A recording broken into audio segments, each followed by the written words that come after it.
네. 먼저 이렇게 귀한 자리에 초청해 주셔서 너무 감사드립니다. 그냥 제가 뭐 사사기에 대한 책을 쓰긴 했지만, 저는 일단 교수는 아닙니다. 교수는 아니고, 그냥 일반 지역교회 목회자이고요. 대신에 뭐, 저 역시도 뭐 신학 서적들을 읽고, 뭐 주석이나 기타 연구서들, 이런 책도 읽지만, 저는 일단 성경 본문 자체를 좀 많이 좀 보는 편입니다. 그래서 저는 선교단체 예수전도단이라고 그 예수전도단에 성경 연구 학교가 있습니다. 그 이제 지역별로 있는데 저는 울산 지역의 성경 연구 학교 책임자로 그렇게 있고요. 이제 제 학교 소개를 잠깐 하면 3년에 걸쳐서 신구약 66권을 다 이렇게 강의도 듣고 직접 주로 학생들은 주로 뭐 성도들입니다. 일반 성도들. 직접 성경을 읽고 관찰하고 그리고 해석하고 적용하고 하는 그런 좀 작업들을 하도록 좀 돕는 그렇습니다. 그래서 저는 일단 성경 66권을 다 강의할 수는 있습니다. 다 강의할 수 있고 저는 1년에 한 10번 내외로 이렇게 책들을 저희 울산뿐만 아니라 뭐 서울, 제주 또 기타 다른 도시들에서 보통 강의를 하면 한 6시간 정도 원래 합니다. 그렇다고 해서 본문을 하나하나 세세하게 다 어떤 주해를 하거나 뭐 이렇게는 못하지만 일단 이 책이 어떤 책인가 그리고 어떤 좀 특징들이 있는가 그리고 이제 개별 본문에 들어가서는 큰 책 같으면은 어떤 큰 흐름을 따라서 조금 작은 책이면 조금 더 디테일하게 그렇게 해서 계속 강의를 하고 있고요. 그리고 저희 저는 이제 예장 고신인데요. 제가 속한 노예에서 그 직분자 교육을 합니다. 이제 장로님들 피택 되신 분들 직분자 교육을 하는데 저는 지금 한 4년째 구약 개론을 계속 한 8주 내지 12주 정도 그렇게 피택자들 대상으로 이제 구약 개론을 하고 있습니다. 그때는 너무 좀 그 뭐라고 할까 좀 아카데믹한 그런 내용보다는 좀 성경을 좀 전반적으로 전체적인 구약의 흐름을 따라 좀 이해할 수 있도록 그렇게 좀 좀 강의를 좀 하는 편이고요. 이제 이런 좀 저는 목회자들 대상으로 한 3분의 1 정도는 목회자들 대상으로 그리고 한 3분의 2 정도는 일반 성도들 대상으로 제가 그렇게 강의를 하고 있는데 아무래도 목회자 분들을 대상으로 강의할 때 좀 디베이트가 조금 더 예, 이렇게 많은 것 같고 일반 성도님들도 뭐 질문들을 이렇게 하시긴 하지만 아주 좀 신학적이거나 그런 쪽보다는 그냥 그 본문의 어떤 이해라든지 뭐 이런 면에서 조금 질문을 하는 편이고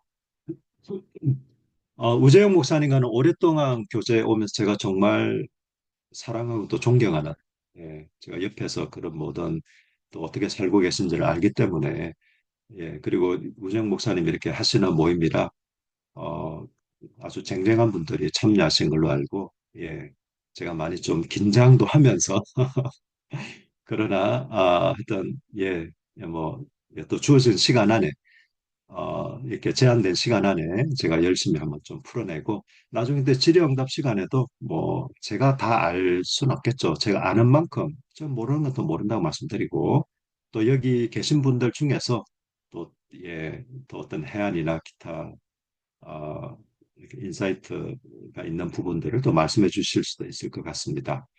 음,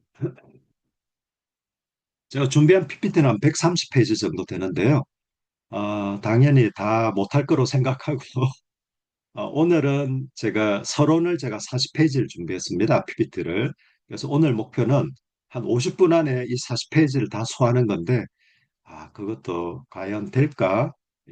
뭐, 제가 40페이지 PPT를 다 소화하는 것을 목표로 하지 않고 그냥 하는 만큼 그냥 시간 되면 마친다 그런 일단은 생각으로 하고 그리고 다음에 한 번 더 할 때는 어차피 사사기가 대사사, 소사사 이제 물론 그 외에 뭐 다른 사건들도 있지만 이 12사사들을 중심으로 이제 그러니까 이게 좀 전개되기 때문에 꼭 각 사사들의 어떤 특징이나 이런 걸 중심으로 좀 얘기를 하면 되지 않을까 그것도 어차피 뭐 디테일하게 다 할 수는 없을 것 같아서 그냥 시간 되는 한에 예, 예, 뭐 그렇게 하면 되지 않을까 싶고요.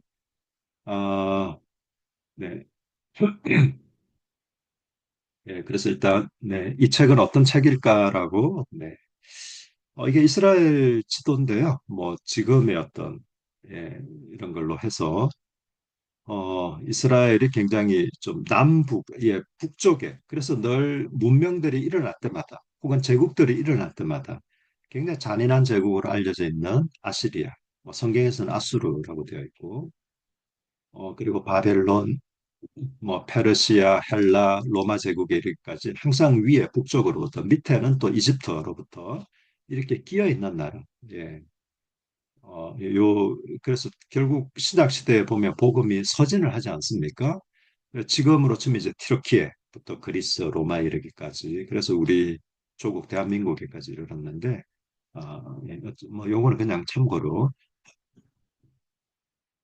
여러분 물론 잘 아시겠지만 히브리 성경은 세 부분으로 구분을 합니다. 토라, 율법이라고 해서 5권, 그리고 선지서, 내비 8권, 이제 정기 선지서 4권, 여수아, 사사기, 사무엘, 열왕기. 우리 성경에도 사무엘 상하, 열왕기 상하돼 있지만 이거 원래는 이 그냥 하나인데 내용이 많다 보니 이제 분량을 좀 나눠 놓은 거거든요.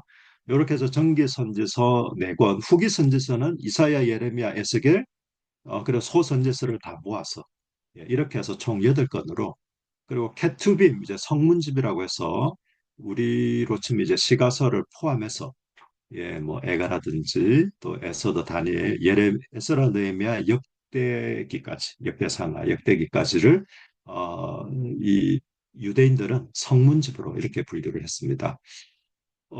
그래서 그 우리는 사사기는 역사서지 않습니까? 여호수아부터 이제 역사서인데 이들에게는 이제 선지서로 그렇게 보는 좀 주된 이유 중에 하나가 이 유대인들은 결국은 어떤 신명기적인 사관인 거죠. 그 신명기적인 어떤 언약, 이렇게 언약을 지키면 복이고 언약을 어겼을 때 어떤 저주가 임하는 그 어떤 언약적인 맥락에서 이걸 하나 역사서라기보다 그 당시에 이스라엘 백성들이 언약에 불순종했다.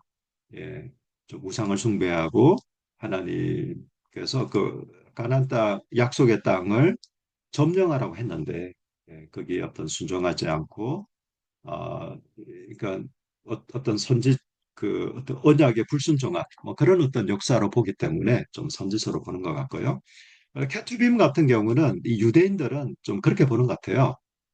모세오경을 굉장히 중요시하고 자기들의 어떤 근간으로 삼고 그 모세오경의 어떤 율법을 어떻게 구체적인 역사 안에서 이제 그 어떤 어겼느냐 순종했느냐 그런 게 어떤 이제 선지서라면 구체적인 삶의 모습에서 구체적인 일상생활에서 어떻게 율법에 순종하는 어떤 삶이 좀 드러나는가, 예, 좀 구체화되는가, 좀 드라마틱하게 이런 것을 좀 성문집으로 보는 경향이 있습니다. 그래서 이게 이제 뭐 우리로 좀 시가서 부분도 예, 어, 좀 그렇고 제가 이제 아가서도 강의를 했는데 사실 아가서는 유대인들은 우리는 보통은 지금은 많은 어떤 신학자들이 그 아가서를 한 중세 시대만 하더라도 좀 반반했던 것 같아요. 어떤 어, 하나님과 교회의 관계, 그러니까 그리스도와 교회의 관계를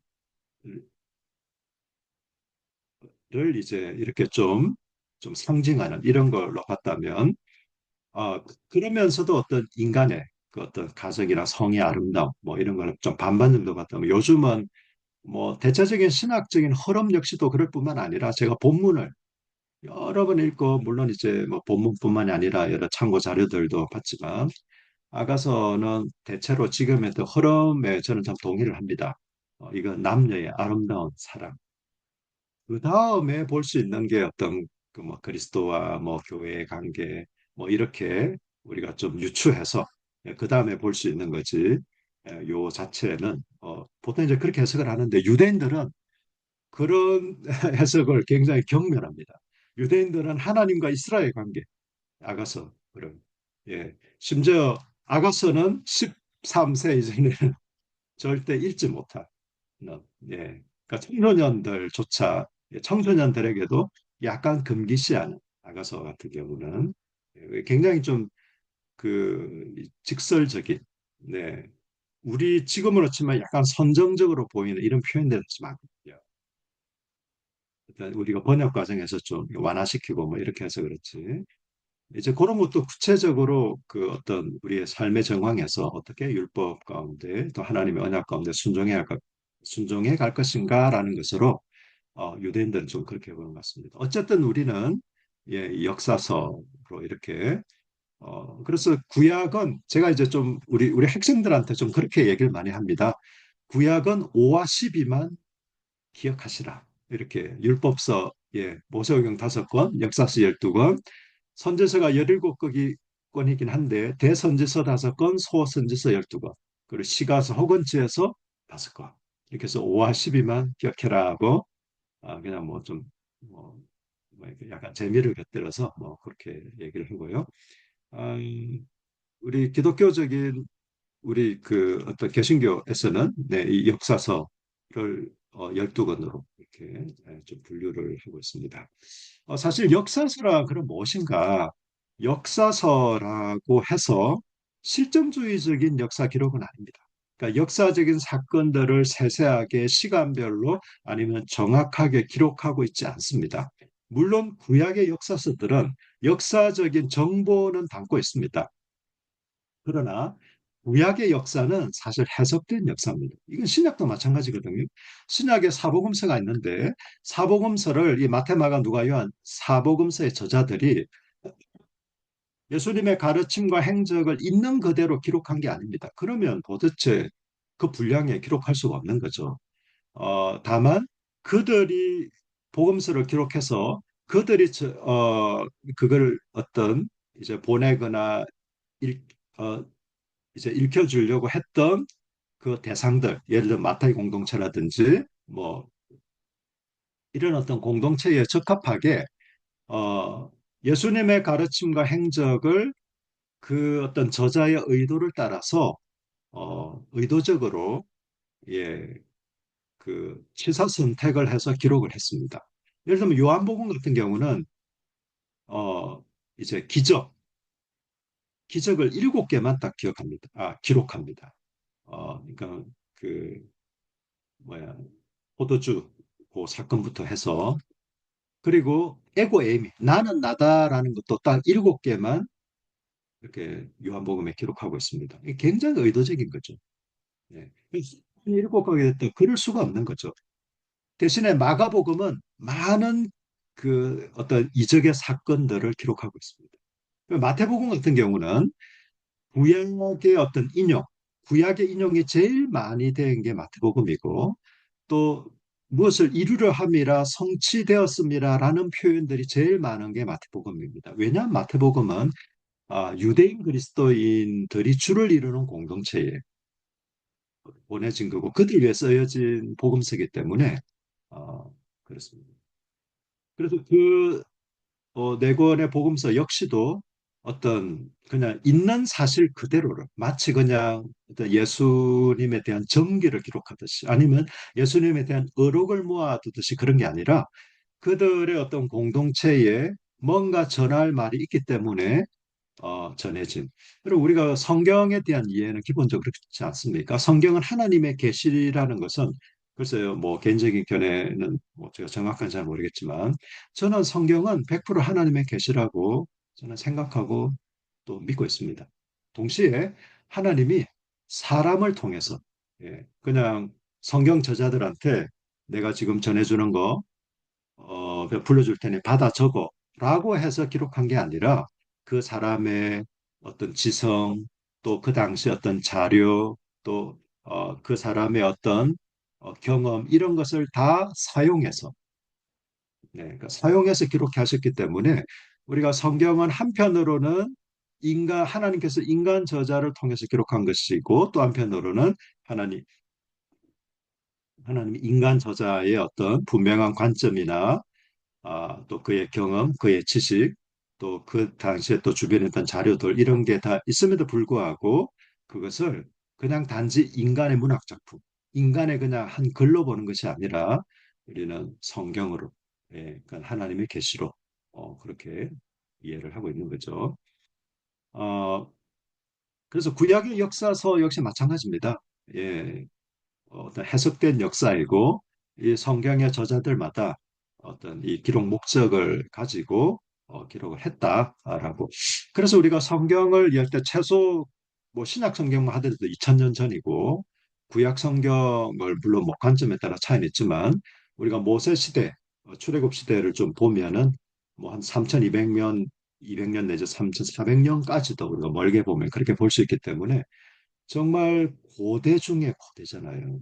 네, 그래서 지금의 어떤 우리의 정서로, 지금의 어떤 우리의 어떤 문화라든지 상식으로 성경을 일차적으로는 그렇게 접근해서는 안 되는 거죠. 그 당시에 어떤 사고, 또 어떤 역사적인 배경, 또 어떤 상황에서 이렇게 어, 기록되었는가라는 그런 어떤 정황들이 그 정황이 전부는 해석에 가장 뭐 중요하다라고는 말할 수 없을지라도 굉장히 중요한 것으로 그렇게 보고 있습니다. 그래서 대체로 뭐 계획주의에서도 이제 성경 해석에 굉장히 중요한 어떤 세 가지 요소를 단어 혹은 문장, 문맥, 그리고 역사적 배경으로 이렇게 뭐 그 세 가지 카테고리로 다 어떤 포함할 수 있을지 모르겠지만 어쨌든 간략하게 좀 묘사라고 표현을 한다라고 하면 그세 가지 맥락에서 좀 볼 수 있지 않을까. 저는 셋 다 중요하다고 생각해요. 셋 다 너무 중요한데 저보고 하나만 꼽으라. 사실은 이 외에도 더 필요한 것들이 있지만 이 세 개는 뺄 어느 하나도 무시할 수는 없는 겁니다, 실제로는. 그럼에도 불구하고 이 셋 중에 하나만 선택하라고 하면 저는 이제 문맥을 선택할 것 같습니다. 그 당시 어떤 쓰여진 단어 연구나 어떤 원어 연구도 굉장히 중요하고 또 역사적인 배경도 정말 중요한 것 같아요. 저도 이렇게 공부를 해보면. 또 중요하지만 가장 중요한 것은 어떤 문맥 안에서 좀 어떻게 이렇게 좀 해석되고 좀 이해되어야 하는가. 네, 좀 그런 부분이지 않을까 싶습니다. 그리고 이제 이 특별한 관점에서 어, 네, 예, 이게 특별한 관점에서 하나님과 그의 언약의 백성의 역사를 기록한 세세한 것들을 다 기록하지 않았죠. 어떤 하나님께서 이스라엘 백성들을 부르시고 언약 백성 삼으시고 또 그들이 어떻게 반응하고 그들을 또 어떻게 인도하시는지 뭐 이런 부분들 하나님은 누구시며 하나님의 백성은 누구인가 라는 그런 차원에서 좀 우리가 좀 접근할 수 있지 않을까. 예. 어, 예, 일단 책 제목은 히브리어 성경 쇼페티. 네, 이게 시파트라는 게 재판하다, 다스리다라는 동사에서 이제派생된 말이거든요. 70인역에서는 이 크리타이라고 하고 영어 성경은 저지, 중국어는 판관기라고 합니다. 우리나라 개역개정은 선비사자, 서성사자, 기록할 자. 그래서 그냥 이 모든 걸 좀 통합해 보면 뭐 재판관, 지도자, 구원자, 좀 이렇게 볼 수 있지 않을까. 뭐 사사기라는 이제 성경 제목이 있음에도 불구하고 제가 뭐 새로운 제목을 만들자 그런 건 아니고요. 저는 그냥 성경을 각 책별로 이렇게 좀 제가 공부하고 연구하고 나면 제 나름의 좀 제목을 붙입니다. 예를 들면 어떤 분은 레위기를 성막 사용 설명서 뭐 이렇게 붙이기도 하고 저는 제가 민수기도 이제 좀 공부를 하고 강의를 했거든요. 그러면서 저는 민수기를 두 세대 이야기. 예, 뭐 사실 이 민수기라는 게 어느 정도 포함되어 있죠. 뭐 숫자를 계수한다. 뭐 예, 완전히 광야에서 멸망받는 세대와 또 새로 또 가나안 입성을 위해 준비되는 그 세대. 그래서 그 두 세대 이야기가 그 민수기 전체를 꿰뚫는 굉장히 중요한 좀 포인트이지 않을까. 뭐 예, 그래서 이제 그냥 좀 약간은 재미삼아, 약간은 또 이 책을 좀 공부하고 그냥 한번 붙여보는. 네. 예, 가장 적합한 이름은 맨 뒤에, PPT 맨 뒤에 나오긴 합니다. 네. 이거 뭐 크게 중요한 건 아니고 제가 그냥 뭐 이렇게 붙이는 거고요.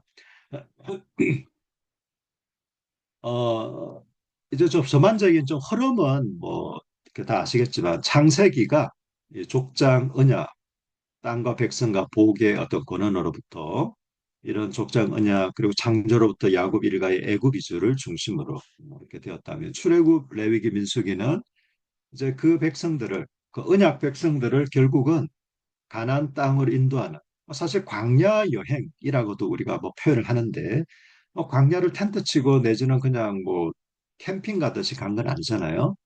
결국은 그 가나안 땅으로 가기 위한 여정이 이제 광야였기 때문에 원래는 뭐 한 40일 정도, 예, 40일, 예, 하여튼 뭐 이렇게 아무리 백성들이 많았어도 그 정도면 갈 수 있는데 아 하나님께서 40년 동안 이렇게 뺑뺑이 시키지 않습니까? 주로 가데스 바네아에서 한 38년 정도 뭐 거의 이렇게 뺑뺑이를 돕니다. 예, 그게 이제 시내산 언약 야곱 번성부터 출애굽 시내산까지라고 하면 민수기 10장 11절부터 36절까지는 시내산을 출발해서 광야를 지나 모압 평지까지 사실은 가나안 입구까지 다 다르는 거죠. 예, 다 다르는데 거기서 거의 많은 시간을 이제 보내게 됩니다. 그래서 신명기는 모압 평지에서 이제 종주권 언약 사실 이 종주권 언약이 굉장히 중요한 것 같아요. 우리 어떤 신명기를 해석하고 또 언약을 해석할 때. 그래서 여기서 약속의 땅에서 과연 어떻게 살 것인가. 그래서 신명기에 많이 표현되어 있는 게 너희가 그 땅에 들어가거든. 어떻게 할지에 대해서 계속해서 언약을 상기하면서 또 축복과 저주를 한편으로 얘기하면서 또 어떻게 삶에 대한 문제를 좀 그렇게 얘기를 하고 또 여수아 같은 경우는 가나안 정복 전쟁 시작과 진행. 사실 이 여수아 때 글쎄요 정확한 퍼센테이지로 어떻게 얘기할 수 있을는지 모르겠습니다만 50%도 채 되지 못하는 실제로 정복한단 말이죠. 그래서 여수아가 나중에 도면상에 지파별로 분배를 하지 않습니까? 각 지파별. 너희가 지금 이 정도밖에 점령을 못했지만 너희 지파에는 이제 너희 지파는 이렇게 정복을 해야 된다. 그렇게 쭉 얘기를 했고요. 반면에 이제 사사기는 가나안 정복 전쟁을 완성을 하지 못했죠. 그런데 완성을 해야 되는 그런 어떤 상황 또 완성을 해야 되는 사명이 있는 네. 여호수아서를 읽어보신 분들은 아시겠지만 사실 정복 전쟁이 50%가 채 진행됐을까 말까 함에도 불구하고 굉장히 긍정적으로 묘사되어 있습니다. 저도 예, 사사기의 어떤 분위기는 그러니까 여호수아 분위기는 그런 것 같아요. 어, 왜 그럴까라고 했을 때 저는 좀 그런 게 좀 생각됩니다. 어, 이제 여호수아 때 완전히 다 정복하지 못했을지라도 그래도 하나님께 순종함으로 말미암아 여호수아와 이스라엘 백성들이 그 가나안 땅을 정복해가는 그런 어떤 출발을 했고 과정 가운데 있었기 때문에 좀 그렇지 않을까 굉장히 긍정적으로 반면에 사사기는 아, 좀 어둡죠. 예, 만약 사건들도 그렇고 등장하는 이야기들도 그렇고 전반적인 분위기 자체가 예, 굉장히 좀 암울하기도 하고 좀 어둡기도 합니다. 예, 실제로 표현되는 이야기들, 사건들이. 근데 한편으로 우리가 그러면 이 사사기를 굉장히 부정적으로만 봐야 될 것인가? 라고 하는 거는 뭐 좀 얼마든지 좀 다른 해석도 가능한 것 같아요. 예를 들면 제가 민수기를 볼 때 민수기에 불평, 불만이 굉장히 많이 표현되어 있습니다. 제가 그 단어를 이렇게 살펴봤을 때 그리고 이제 부정적인 사건들이나 기타 이런 내용들이 굉장히 많이 표현되어 있죠. 그렇지만 민수기가 그렇다면 과연 부정적인 책인가? 민수기는 굉장히 암울하고 어두운 책인가?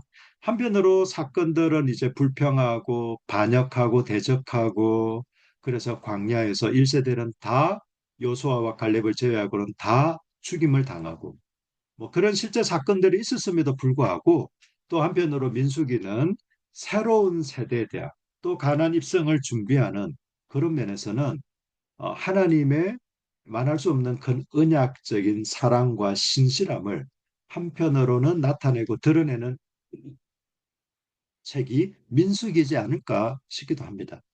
이런 면에서 저는 사사기 역시도 아, 굉장히 그 이스라엘 백성들의 실제적인 어떤 불순종, 또 우상을 쫓고 숭배하는 사건들, 그리고 이 계속 이게 막 좀 하나의 사이클처럼 반복되지 않습니까? 아, 정말 어려움을 당했을 때 하나님께 도움을 요청하고 하나님이 또 그때마다 사사들을 세워서 구원을 해주시면 뭐 좀 평안한 시기를 지나고 다시 또 우상을 숭배하고 하나님을 떠난 그러면 하나님은 또 주변 나라들을 통해서 또 이스라엘 백성들을 징계하시고 그러면 또 다시 살려달라고 부르시고 예.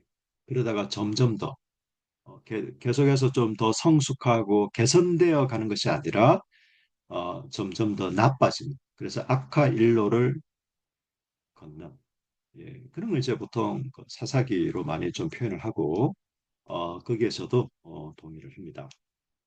그럼에도 불구하고 그런 어떤 암울한 역사적인 사건들 그런 분위기가 있지만 그렇지만 이 사사기는 또 한편으로 진정한 왕을 기다린 예, 그때 왕이 없으므로 온갖 이런 일들이 생기는데 이스라엘에 진정한 왕이 필요하다라는 것을 한편으로 역설한 예, 좀 그런 점에서는 또 하나님의 어떤 말할 수 없는 그 이스라엘 백성들의 패역과 불순종에도 불구하고 하나님께서 그냥 끝장내버리시면 될 텐데 그렇지 않고 이 백성들을 끝까지 책임지시고 이끌어 가시는 그런 하나님의 신실하심을 또 한편으로 볼 수 있는 게 이 사사기이지 않을까 싶기도 합니다. 네. 이제 지파별로 그 좀 부여받은 것과 실제로 정복했다라고 이제 얘기되어지는 것들이 오른쪽인데요. 이 뭐 지도가 뭐 그렇게 100%뭐 이렇게 정확하겠습니까? 이제 어떤 성경에 표현되어져 있는 어떤 기록되어 있는 것을 토대로 해서 이렇게 좀 그림들 그 어떤 지도에 나와 있는 것들을 제가 몇 개 좀 참조하다 보니 뭐 이렇게 했는데요. 어쨌든 실제로 정복한 건 뭐 반 절반 정도, 뭐 대체로 한 절반 정도로 보긴 하더라고요. 좀 절반 좀 절반이 안 될 수도 있고, 네, 그런 상황에서 사실 그런 상황에서 사사 시대에 하나님이 이스라엘 백성들에게 주신 사명이라고 하면 이제 정복 전쟁을 완결하는 것이죠. 완결. 정복 전쟁을 완성하는. 네. 사실 지금도 이 신학자들과 또 현장에서 어떤 그 어떤 사역하는 또 우리 또 일반 성도들도 마찬가지고 고민의 주제가 약간 좀 다른 것 같아요. 제가 알기로 구약 신학자들의 가장 큰 이슈와 고민은 여전히 어떻게 사랑의 하나님이 그런 가난 족속을 다 진멸하라고 했는 거예요. 진멸이라는 말은 굉장히 무서운 단어잖아요. 다 죽이고 뭐 어린아이부터 노인에 이르기까지 다 죽이고 불태워 싹으로 그냥 없애버리는. 아니, 어떻게 사랑의 하나님이 그럴 수가 있나라고 하는 것은 지금도 어떤 구약 신학계에서는 잘 풀리지 않는 난제이기도 합니다. 근데 이제 우리 일반 성도님들이나 아니면 우리 그 어떤 사역자들 가운데 과연 이 주제가 가장 큰 난제일까? 가장 큰 어떤 이슈일까? 뭐 그렇지는 않은 것 같아요. 물론 이제 좀 고민되어지는 지점도 있고 또 그렇긴 합니다만, 네. 네. 사사시대의 어떤 역사적인 평가로는 정복 전쟁에 실패하죠. 그냥 이 사람들이 타협을 해버립니다. 전쟁이 뭐가 좋아? 굳이 왜 싸워? 왜 죽이고 그래? 그냥 사이좋게 잘 지내면 되지.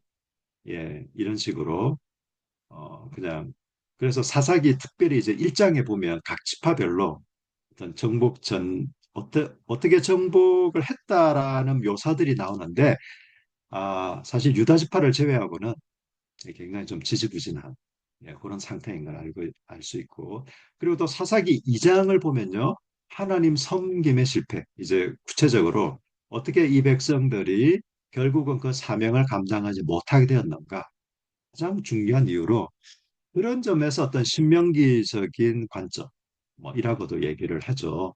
어떤 언약의 불신종, 예, 언약에 신실하지 못함. 뭐 그러다 보니 이제 우상을 따르고 우상 숭배를 일삼고 그랬을 때 하나님께서 또 징계하시고 하는 이런 어떤 과정들 입니다.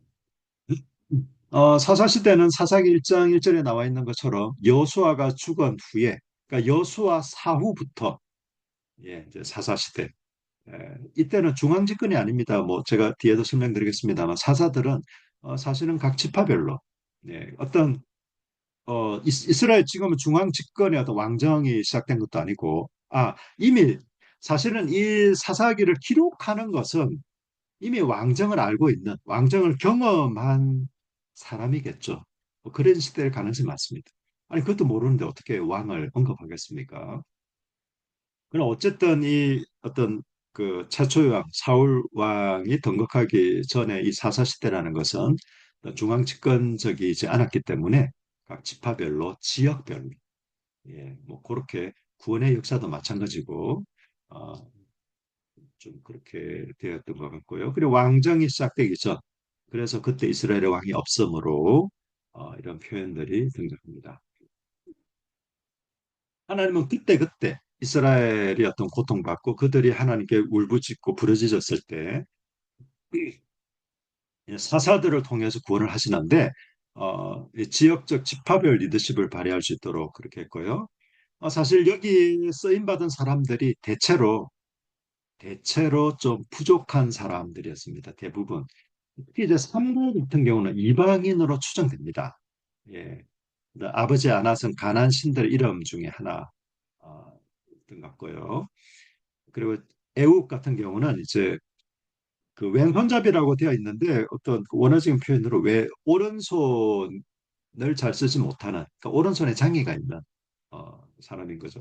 제가 어릴 때만 하더라도 왼손잡이를 굉장히 좀 경시했습니다. 그냥 짝배기라고 막 이런 표현들도 하고 요즘은 사실 뭐 별로 그렇지 않은데 저희도 애가 셋인데 둘이 다 왼손잡이거든요. 요즘 뭐 그렇진 않지만 이 고대에서는 네. 지금의 어떤 관점으로 우리가 고대를 볼 수는 없잖아요. 우리가 여성에 대한 인권, 저는 지금도 우리 한국 사회에서 여성 인권이 개선될 부분이 저는 여전히 더 있다고는 보지만, 그러나 이 고대 사회를 지금의 어떤 이 관점으로 우리가 접근을 하면 안 되거든요. 예, 그 당시에는 우리가 그게 옳았다는 게 아니라 적어도 그 당시에는 여성은 정말 인권이라는 게 없을 정도.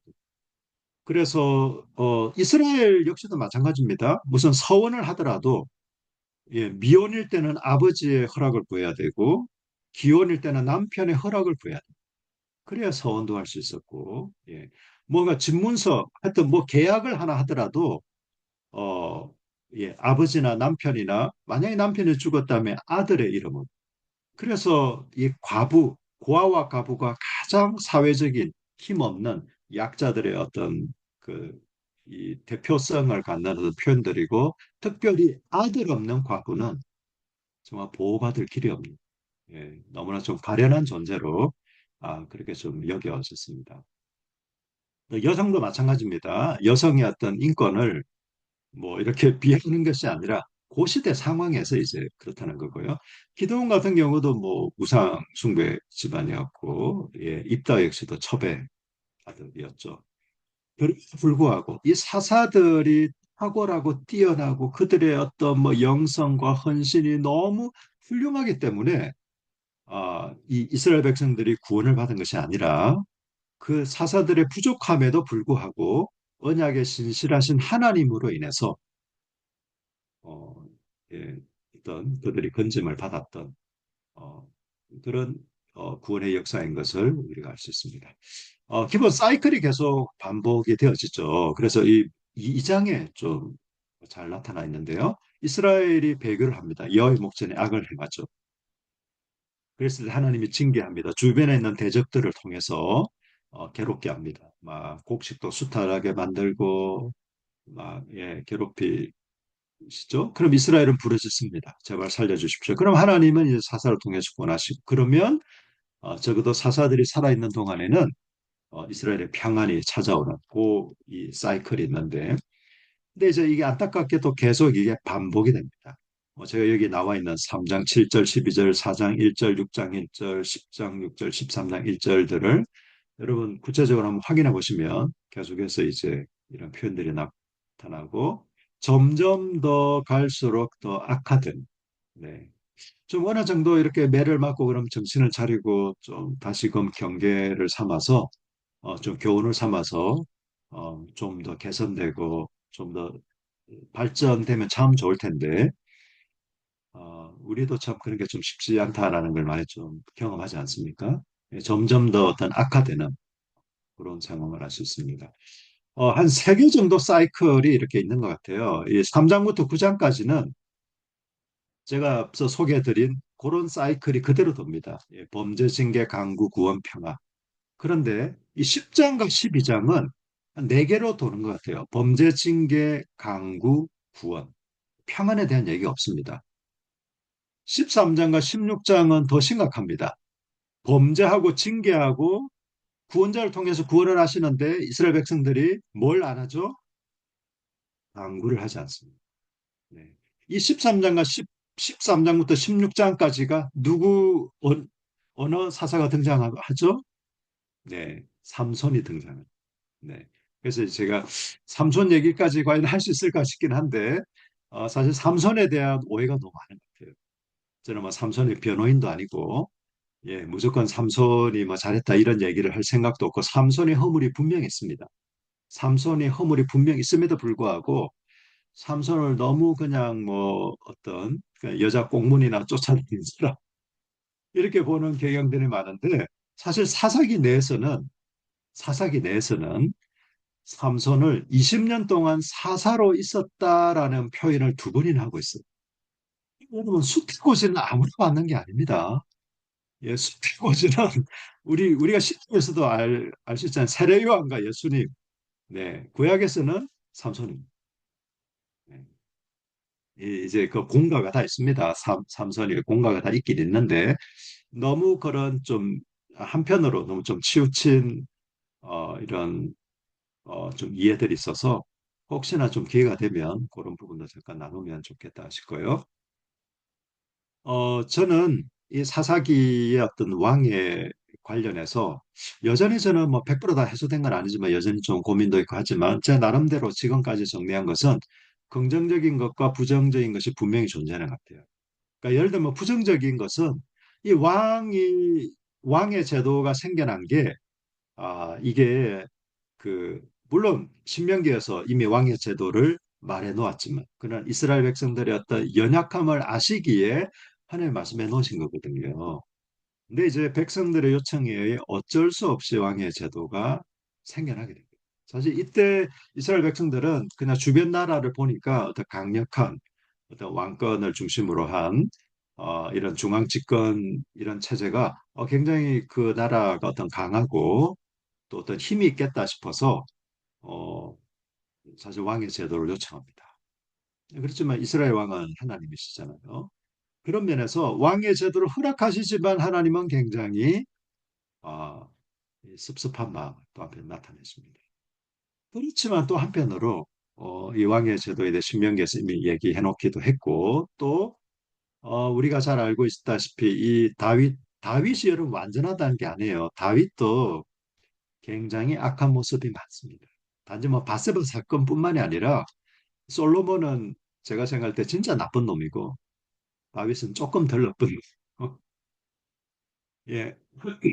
그렇긴 한데 그래서 다윗을 우리가 너무 이렇게 막 무슨 하나님 마음에 합했다고 해서 그냥 막 너무 우리가 좀 맹종 그렇게 할 필요는 사실 없고 다윗 역시도 정말 하나님의 긍휼과 은혜가 아니면 예, 살아갈 수 없던 사람임에도 불구하고 이 다윗 왕건을 통해서 결국은 예수 그리스도 메시아를 예표하는 이런 성격이 굉장히 강하거든요. 그러니까 그런 차원에서 이 왕의 제도는 백성들이 요청하니 하나님이 그냥 어쩔 수 없이 야 뭐 그냥 좋으나 싫으나 어쩌겠냐 아유 뭐 우리 마치 그냥 어린애가 그냥 그 막 떼쓰면 그냥 부모가 막 들어주는 것처럼 우리가 그렇게 이해를 하시면 안 됩니다.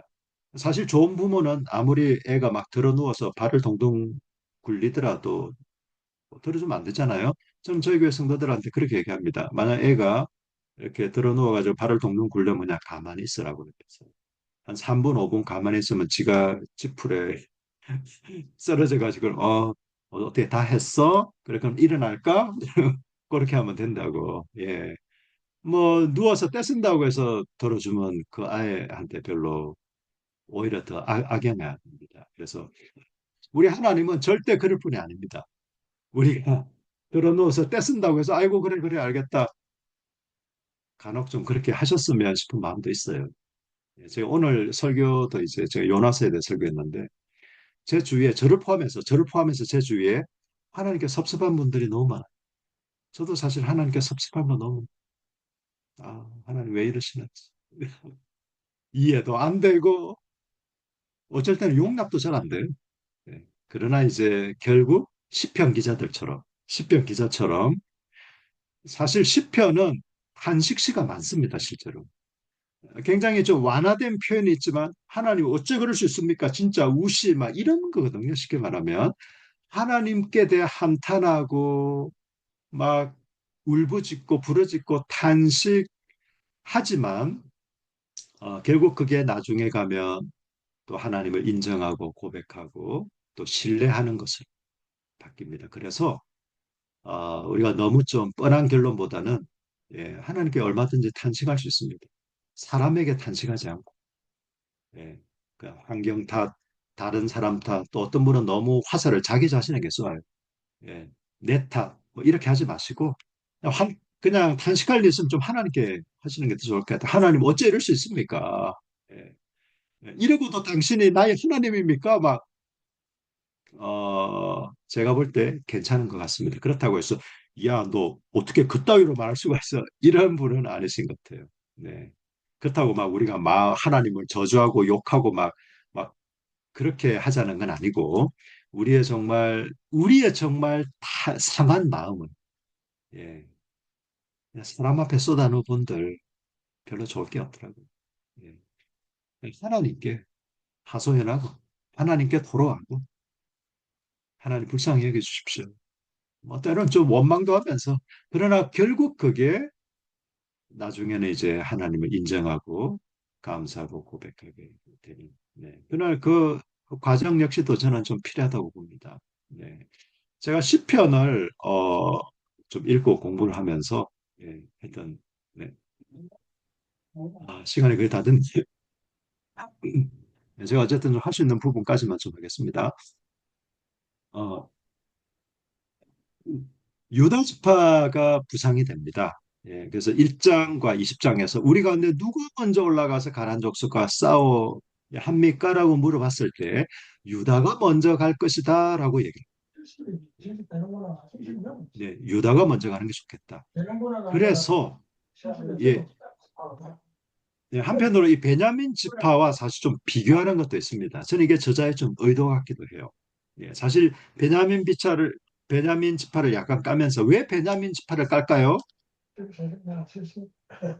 예, 예, 사울이 베냐민 지파거든요. 예, 그러면서 이제 유다 지파를 부각시키는 결국은 창세기 49장에 어떤 야곱의 어떤 예언에 따라서 홀이 유다에서 홀이라는 것은 왕의 지팡이잖아요.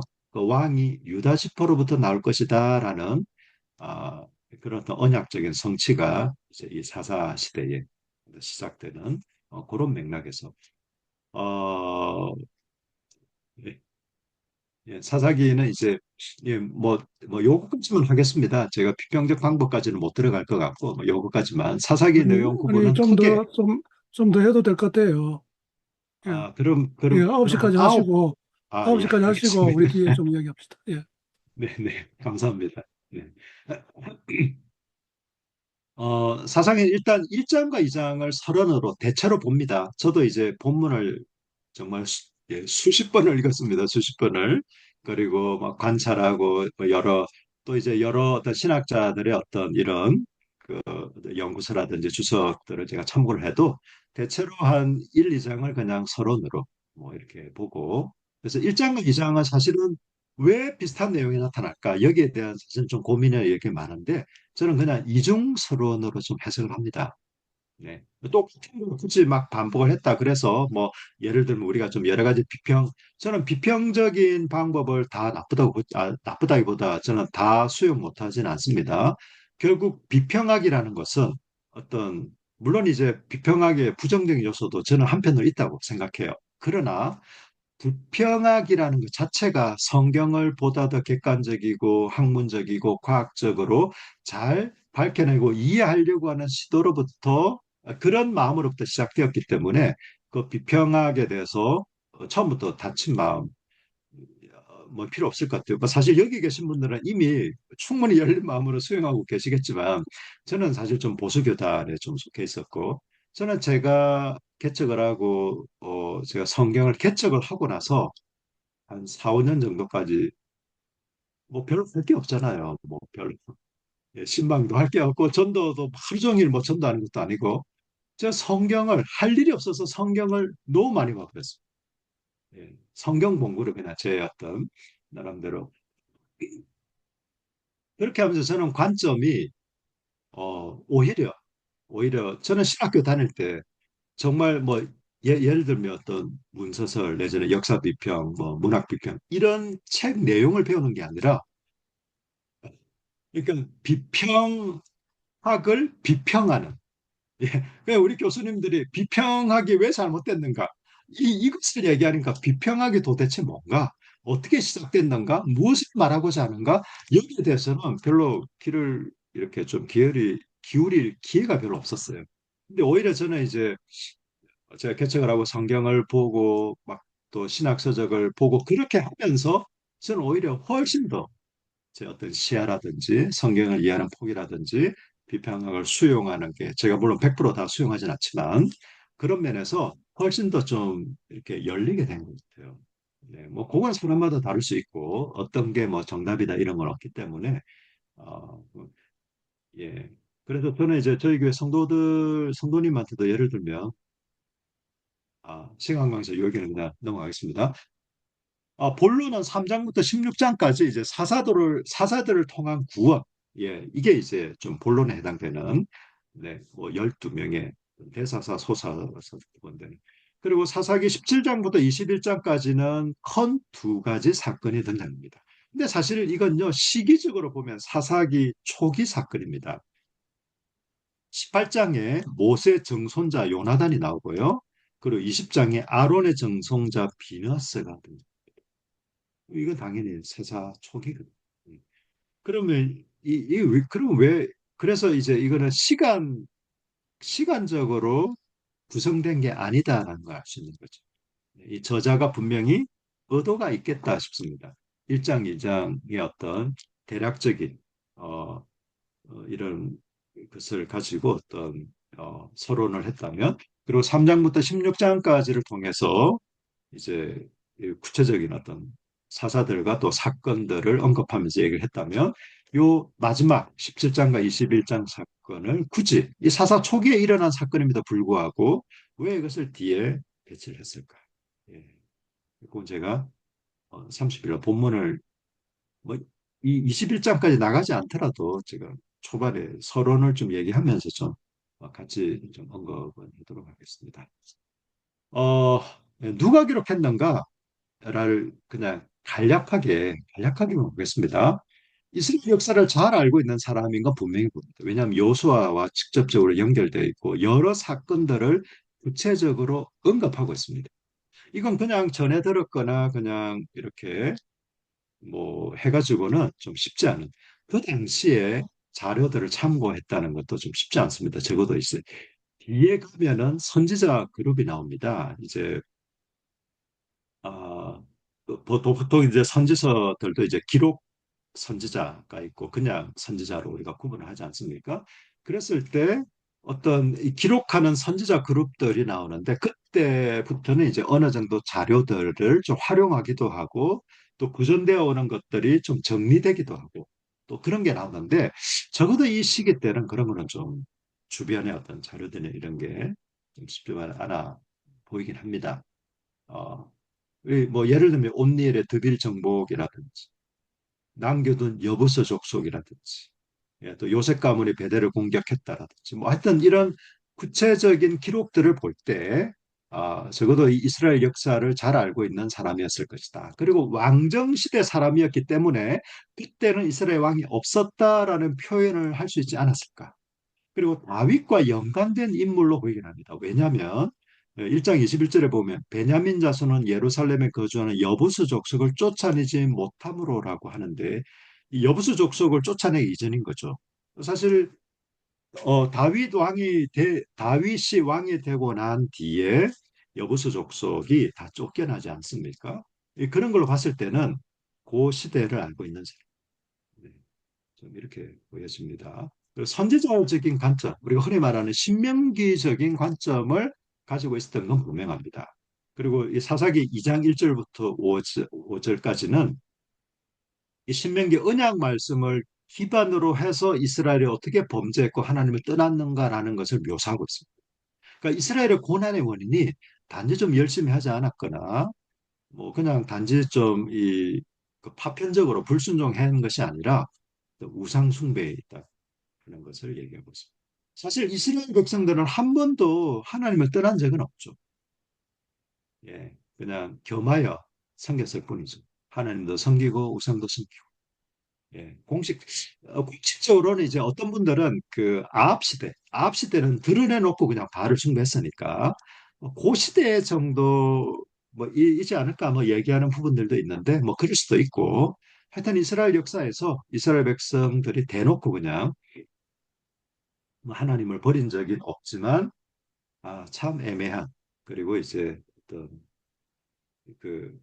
뭐 하나님도 섬기고 그냥 우상도 섬기는 예.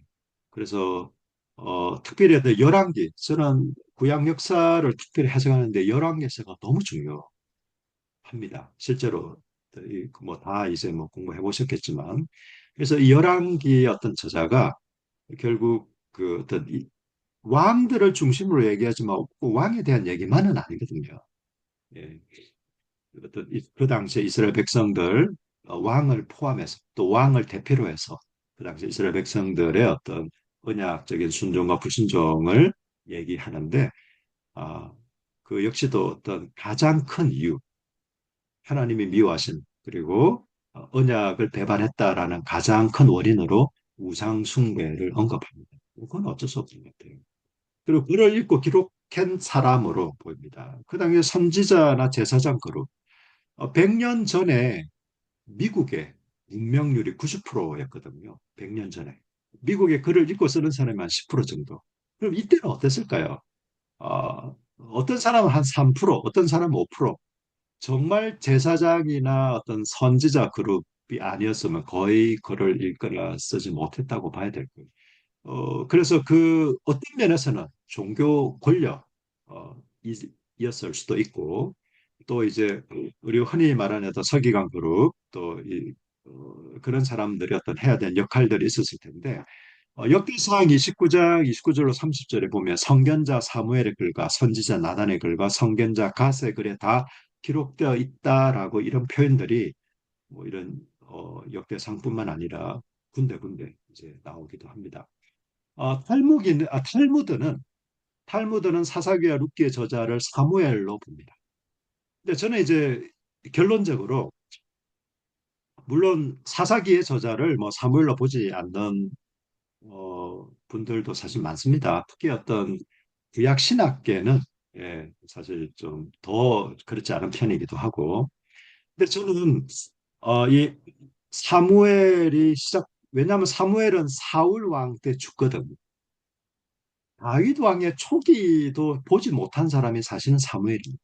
그래서 저는 사무엘의 일정 시작했을 수는 있지만 아, 그 이후에 어떤 선견자 그룹, 선지자 그룹에 의해서 그게 좀 완성되었으리라고 좀 봅니다.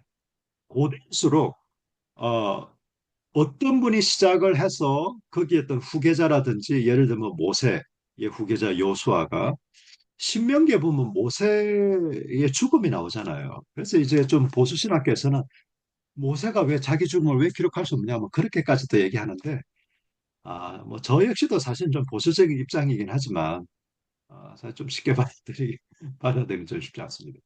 요수아가 만약에 이제 그런 부분을 첨가했다 하더라도 그거는 모세 기록으로 다 인정.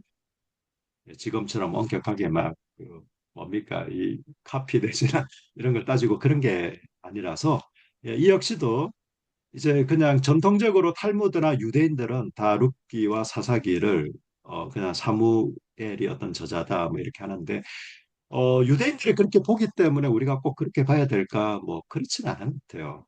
이거 역시도 사실 추정입니다. 추정. 어떻게 되겠습니까? 예, 100%. 예, 다만 사무엘이 어쨌든 좀 대표적인 좀 저자이지 않을까. 그래서 저는 요게 실제로 어떤 기록된 시기는 다윗 왕조인 것 같아요. 다윗 왕건. 예, 그게 어느 정도 시기인지 모르겠지만 그래서 사사기는 한편으로 용비의 첨가 수준은 아닐지라도 다윗 왕조의 필요성과 다윗 왕조의 어떤 긍정적인 부분에 대해서 굉장히 어필하고 있다. 저는 좀 그렇게 봅니다. 그러니까 예를 들면 사도행전에서 누가가 유일한 이방인 기록이 누가복음과 사도행전 아닙니까? 사실 바울에 대해서 변정을 많이 합니다. 누가. 예, 누가하고 이제 바울하고 굉장히 친하잖아요. 베드로하고 마가하고 친하고 변정을 하는 이유 중에 왜냐하면 바울은 이방인 선교사 또 복음을 전하는 사람이었는데 바울의 어떤 정체성이나 바울의 그 어떤 순전함이 어떤 위협됐을 때, 바울이 로마법을 어기고, 바울이 이렇게 뭔가를 이렇게 좀 제대로 잘 못해서 저렇게 범죄를 저질러서 지금 막 저렇게 감옥에 있나 보다. 만약에 그렇게 되어진다면 그가 전하는 복음 역시도 굉장히 타격을 입기 때문에 원래 메신저가 타격을 입으면 그가 전하는 메시지 역시도 타격을 입지 않습니까? 그런 면에서 한편으로 이제 누가는 그 어떤 신약 교회에 그리고 복음이 어떻게 전파되었는가라는 걸 얘기하면서도 또 한편으로는 어떤 바울에 대한 변정이 섞여 있듯이 요 사사기 역시도 좀 그런 부분이 있지 않을까 좀 생각됩니다. 예, 뭐, 예, 그냥 요 정도까지 하도록 하겠습니다. 제가 시간을 잘 지키지 못해서 좀 죄송합니다. 예, 공유해 주시고, 네.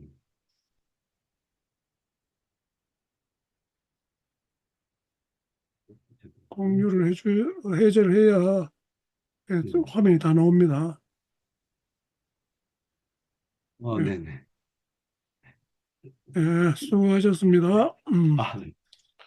예, 오늘은 진짜 뭐 별로 신경 안 쓰고 쭉 들은 그런 시간 같습니다. 오늘 뭐 그래도 좀, 예, 우리 거제계 환경에 직분이 어떻게 되십니까?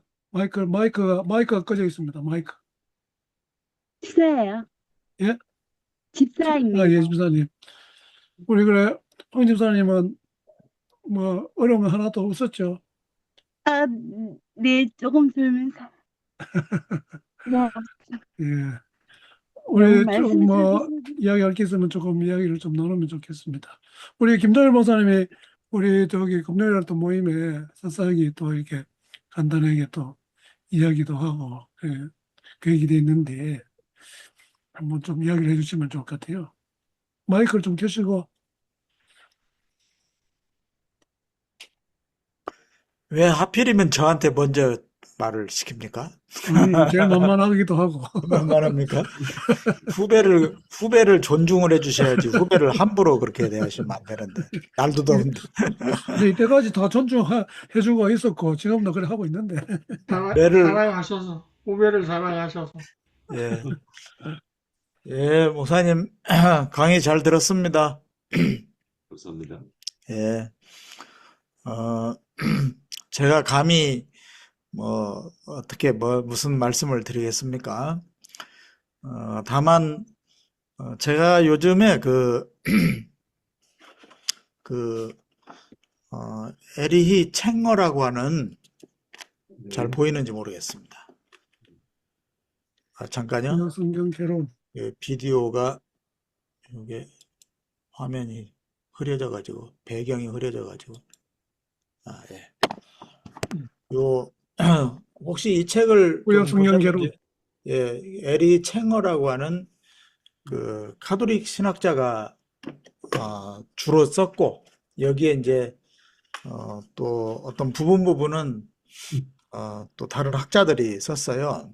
썼는데 마침 또 다른 그룹에서 여기에 또 일부 포함되어 계시지만 다른 그룹에서 이 사사기에 대해서 다음 타임에 제가 간단히 이 책을 요약해서 발표를 해야 되는 입장이에요. 아, 네네. 그래서 우선은 지금 이제 대충 좀 틈틈이 좀 읽어보고 있는데요. 어, 일단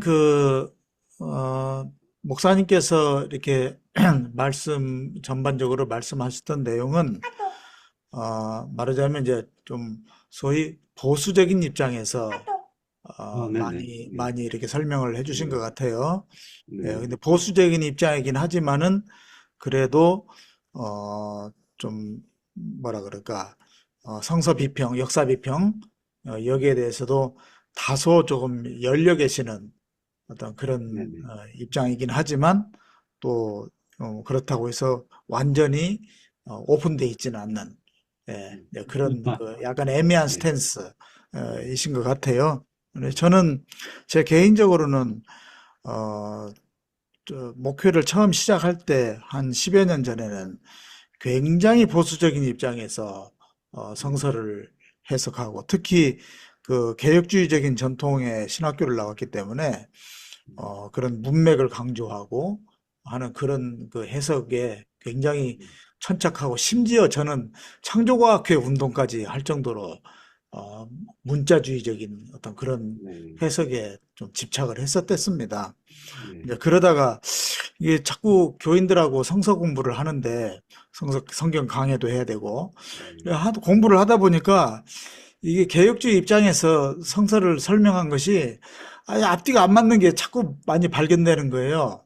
그럴 그래서 수 있죠. 네. 여기에 대한 네. 해답을 얻기 위해서 나름대로 좀 그 책들을 보고 또 특히 창조과학은 이제 과학에 대한 그런 그 관심이 많은 그런 운동인데 과학에 대해서도 공부를 하고 이렇게 하면서 어, 어떤 계기가 돼서 제가 한 5, 6년 전부터는 역사 비평에 대해서 완전 개방을 했어요. 아, 네. 예, 완전 개방을 했어요. 뭐 이러다가 죽는 한이 있더라도 한번 뭐 그러니까 신학교 교수님들이 대부분이 역사 비평을 비평했어요. 예, 역사 비평 근처에도 가지 마라. 거기 가면 불에 대해서 죽는다, 찔려 죽는다. 이제 이런 식이었거든요. 그랬는데 역사 비평에 대해서 완전히 개방을 하고 또 현대 과학에 대해서도 완전히 개방을 하고 지금 성경을 공부를 해나가고 있는 입장입니다. 그 입장에서 이렇게 저는 이제 그런 입장에서 오늘 목사님 강의를 네. 들어보니까 네. 하나하나 이제 많이 좀 디베이트를 해야 될 그런 음, 내용들이 조금 눈에 띄긴 띄어요. 네. 예, 띄는데 한 가지만 이제 말씀을 드린다면은 네. 그 저자의 문제, 네. 이 보니까 그 저자 논쟁이 그 비평학과 혹은 어떤 성경 연구에 있어서 네. 그 저자와 시기에 관한 그 논쟁이 어떤 면에서는 상당히 핵심적인 이슈가 늘 되더라고요. 뭐, 네, 그렇기도 합니다. 네, 그렇더라고요. 근데 네. 지금 이 챙허의 책에서는 저자를 이제 단일 저자로 그렇게 보지 않고 네. 단일 저자로 보지 않고 처음에 여러 소위 사사들, 영웅들에 대한 그 어떤 전승들이 처음에 형성되기 시작하다가 네.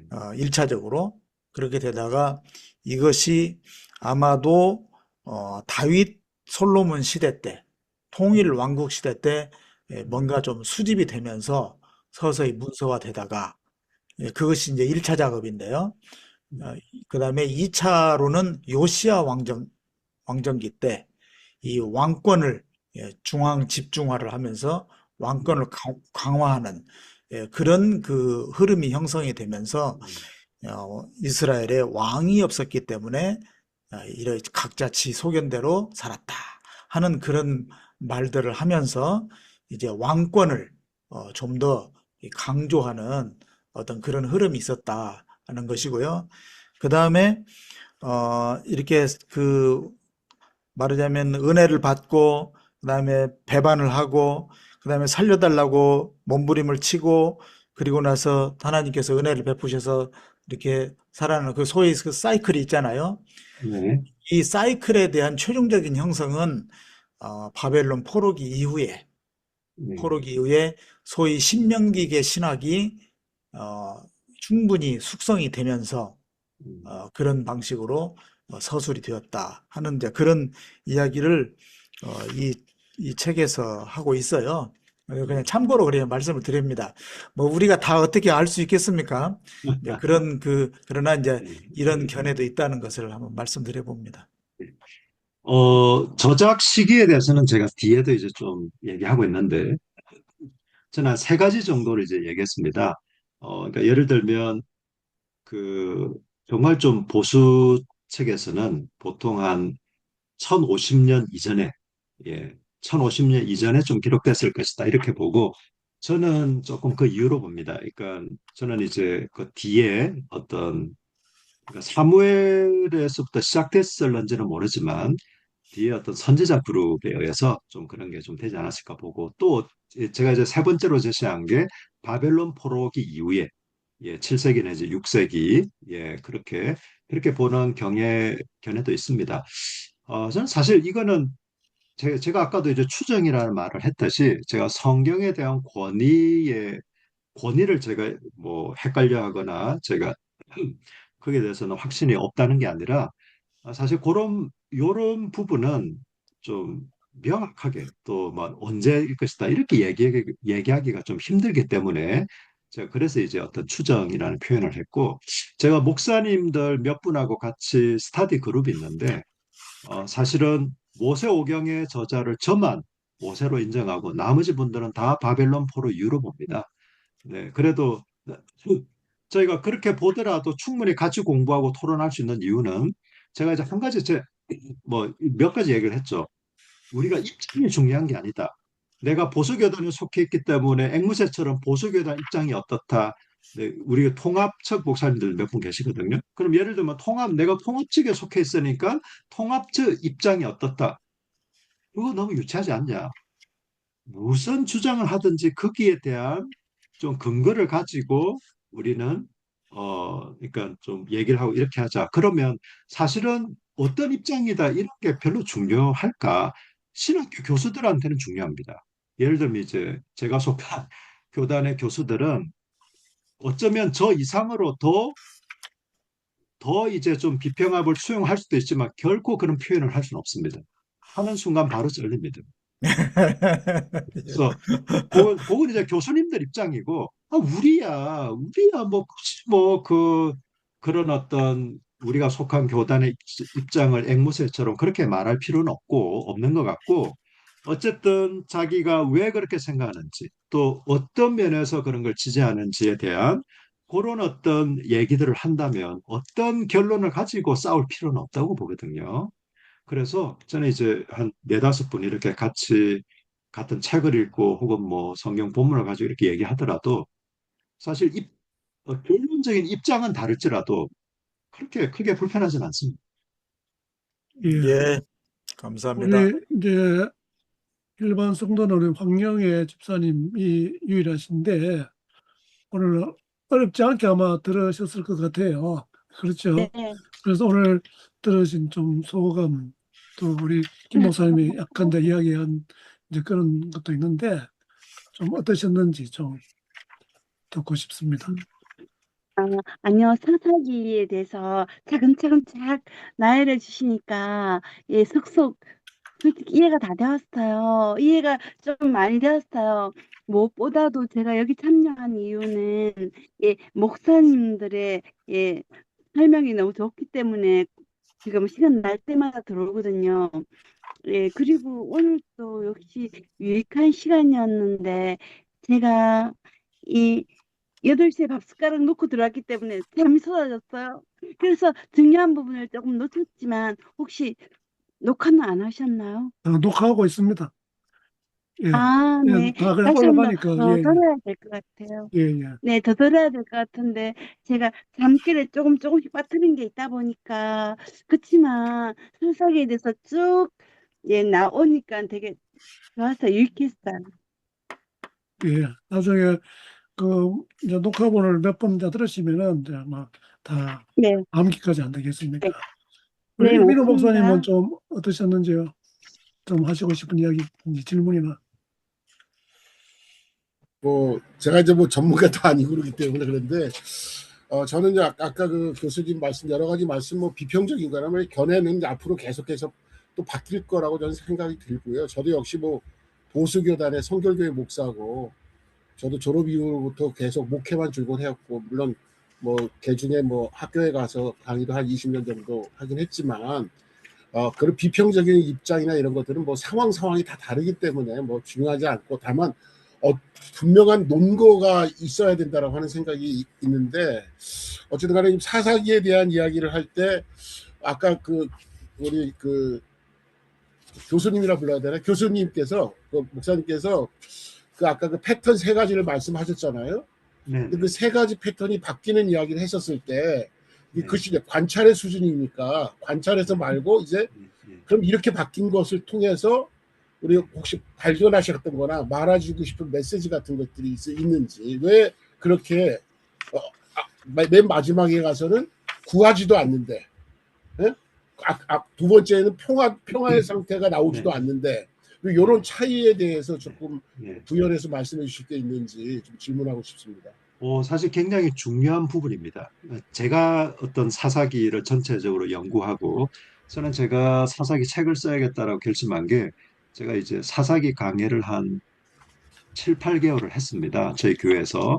그걸 하면서 좀 힘들지만 책을 쓸 마음으로 한번 해보자 해가지고 매주 수요 설교 준비하는 게 너무 좀 괴롭긴 했지만 제가 이제 이렇게 해보니까 어떤 흐름이나 이게 굉장히 중요하긴 한데 제가 그걸 본문을 다루면서 어느 정도 좀 설명도 되어 있고 좀 설명할 필요도 있을 것 같고 그리고 기본적으로 어차피 저는 이제 강의를 하고 나면 나중에 이제 강의 PPT는 다 그냥 제공해 드리니까 뭐 그거 또 일단 좀 참고도 해보시고 제가 그때 혹시 설명할 수 있으면 제가 30일 날 본문을 좀 언급하면서는 그 진도가 거기까지 안 나갈 가능성이 많지만 어쨌든 그런 맥락들은 다 좀 이렇게 설명을 하겠습니다. 네, 지금 다시 그걸 다 맥락을 다 다음에 하시겠다는 거죠? 다음에 나중에 하긴 이제 또 다음 시간에도 잘 안 나오죠. 되면은 한 번 더 뒤에 또 할 수 있습니다. 우리 뭐 동생 얘기를 하니까 우리 도효수 우리 전도사님 지금 이제 학업 중이시니까 네, 이제 저는 학교에서 이제 뭐 어떻게 또 이게 가르치는지. 하나님의 계시라고 했잖아요.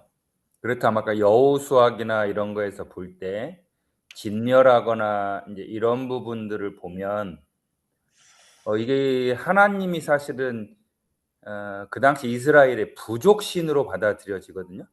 그러니까 다른 민족 입장에서 보면 이걸 죽이고 뭐 어떤 그 여호수아 입장을 들여서 그 태양을 세우고 이러고 나머지들은 심지어 동물까지 죽이고 그래서 이스라엘의 부족신을 지금 예수님이 살았던 이스라엘의 어떤 구약의 전통에서 같이 묶여 있다고 믿어야 되는가? 이런 설교를 어떻게 할 수 있을 것인가?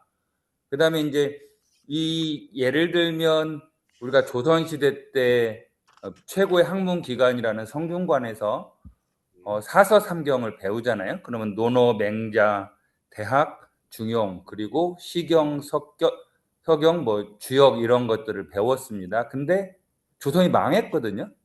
그러니까 그 당시 학자들이 최고의 학문이라고 주장했고 사상 체계를 세웠던 성리학이 무슨 쓸모가 있었는가? 사람들에게 지식인들의 엘리트의 지적 자기 유의를 넘어서는 어떠한 것들을 세웠는가? 그러니까 이런 부분들에 있어서 사사기를 이스라엘의 한 부족의 한 민족의 역사가 아니라 하나님이 우리에게 역사하시는 걸로 본다면 그 계시라는 입장에서 그런 것들이 아까 말하는 어긋나는 것들, 다른 부족을 진멸한다든가 이런 것들이 과연 예수를 구원으로 여기는 기독교인들에게, 현재의 기독교인들에게 어떤 의미를 가질 수 있는가, 그런 것들을 공부하고 역사적인 어떤 것들을 하는 것들을 사실은 조금 더 과한 표현을 하면 66권을 다 신주단지 모시듯이 하는 이런 것들이 과연 이 시대에 예수를 구원자로 믿는 기독교에서 이것들이 과연 필요한가, 이런 질문에 네. 서게 됩니다. 저는 지금 설교를 하는 입장에서. 네, 이상입니다. 네. 예, 솔직한 이야기 해주셔서 감사합니다. 예, 우리, 네. 예, 이야기 할 게 아니, 있습니까? 우리 뭐, 본모사. 예. 제가 그 아까 이제 말씀하셨다시피 제가 그런 부분에 대해서 정확하게, 그리고 제가 다 해답을 드리지는 못할 것 같아요. 다 드리지는 못하지만 어쨌든 여전히 어떤 뭐라고 할까 좀 고민되어지는 그런 부분도 있지만, 이제 다만 우리가 일반적으로 교회에서 좀 잘못 이해하고 있는 게, 하나님이 이스라엘은 하나님의 언약 백성이기 때문에 자신의 어떤 언약 백성들을 살게 하도록 하기 위해서 가나안이라는 집에 원래 살고 있던, 야 너 나가, 이렇게 쫓아내고, 이제 그런 과정이 어떤 진멸이고, 그리고 하나님이 어떤 사랑하시는 또 이렇게 언약 관계에 있는 이스라엘을 살게 했다. 저는 그건 성경을 좀 잘못 이해하는 거라고 생각하거든요. 기본적으로 하나님은 이스라엘의 하나님만은 아니시거든요. 어떤 이사야서나 기타 여러 표현들의 구약에서도 하나님을 온 열방의 하나님, 온 열방의 아버지로. 그러니까 이게 단지 그냥 그냥 어떤 뭐라고 할까요? 그냥 어떤 보편신 이런 개념이라기보다는 정말 하나님이 온 우주를 만져 창조하시고 사람을 창조하셨기 때문에 하나님이 온 어떤 열방에, 온 어떤 민족에, 다만 어떤 구체적인 그 모세오경에도 그렇고 이런 표현들이 죄악이 간영함으로 인해서 가나안을 어떤 징계하고 징벌하는 이런 차원에서 가나안 족속 진멸에 대한 표현들이 여러 번 나옵니다. 저는 그래서 그 부분이 그렇다면 가나안 족속만 그러면 다 하나님께 범죄했고 하나님 이렇게 악했느냐? 우리가 그렇게 얘기한다면 글쎄요, 꼭 그렇게 얘기를 못하는지도 모르겠어요. 그래서 어쨌든 몇 가지 대표적인 소돔과 고모라도 그 당시에 소돔과 고모라만 악했을까? 예. 어쨌든 소돔과 고모라의 제약이 관영했으므로 하나님이 이제 그 심판하는 어떤 상징적인 도시로, 그래서 신약에서도 소돔 고모라 하면 그렇게 표현되고, 이사야 같은 경우도 그 당시 이스라엘 백성들을 향해서 굉장히 독설을 퍼붓지 않습니까? 이 소돔에 가면 이 고모를. 그래서 실제로 이사야 이제 전설에 의하면 이사야가 어떤 톱으로 켜서 죽임을 당했다고 하는데, 이사야가 처형받은 굉장히 중요한 이유 중에 하나가 이스라엘 백성들을 소돔 백성으로, 고모라 백성으로 표현했다라는 제목이 어떤 이렇게 전해져 내려오거든요. 그래서 단지 하여튼 소돔과 고모라만이 범죄하고 죄악이 관영한 건 아니었겠지만 어쨌든 상징적으로 그렇게 했듯이, 저는 이제 가나안 족속들을 결국은 진멸하고 하는 그 과정도 그냥 이스라엘 백성들이 들어가 살아야 되기 때문에 너네 집 비켜, 이게 아니라 어떤 그들의 어떤 죄악의 관영함으로 어떤 이해하는 게, 글쎄요, 이게 모든 걸 다 설명할 수 있을는지는 모르겠습니다. 그러나 어쨌든 저는 그리고 저는 이제 예를 들면 본문 비평이나 기타 이런 비평하기도 우리가 충분히 배울 건 있지만, 저는 왜 좀 본문의 기본적인 어떤 권위라든지 이런 걸 하냐면, 우리가 본문에 대한, 그러니까 예를 들어서 이 본문이 정말 성경인가? 라는 것에서 출발하면 사실은 저는 논쟁에 좀 기준이 없어진다고 생각해요. 이게 정말 성경인가? 이게 정말 하나님의 말씀인가? 여기서부터 시작하면은 이제 예를 들면 예수 세미나 같은 것에서는 이제 예수님의 진짜 말씀 내지는 그 제자들이 그냥 자기들의 어떤 신앙 고백적인 내지는 어떤 첨간 그래서 좀 이렇게 가지치기 하듯이 빼낼 거 빼내고, 만약에 그렇게 해버린다면 저는 더 이상 어떤 논쟁이나 기타 어떤 얘기할 게 없기 때문에 저는 적어도 이제 그 뭐라고 할까요? 그러니까 성경의 어떤 정경론에 있어서는 저는 그런 면에서는 저는 애매하지 않습니다. 저는 보수적인 입장 맞습니다. 예.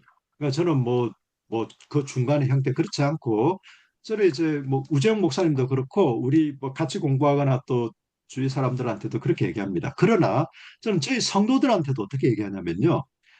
저는 모세오경의 저자를 모세로 인정합니다.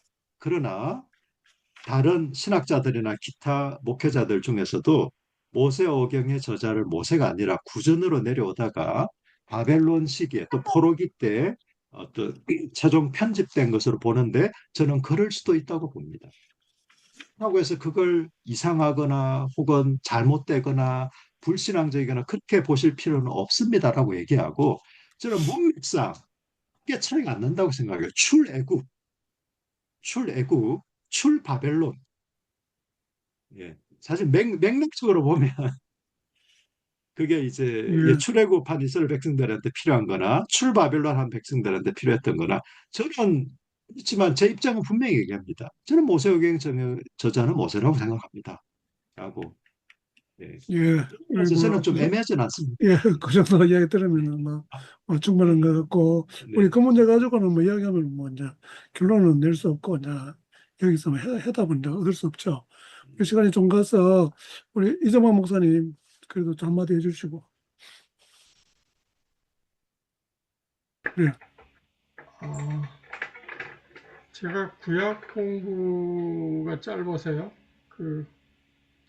잘 몰라서 질문을 못 하고요. 그리고 아주 굉장히 소리를 조금 높여주세요. 예, 그 공부를 열심히 한 흔적이 보여서 목사님 존경합니다. 저는 공부를 열심히 하시는 분들은 무조건 존경합니다. 예, 존경하고요. 그래도 이제 그러니까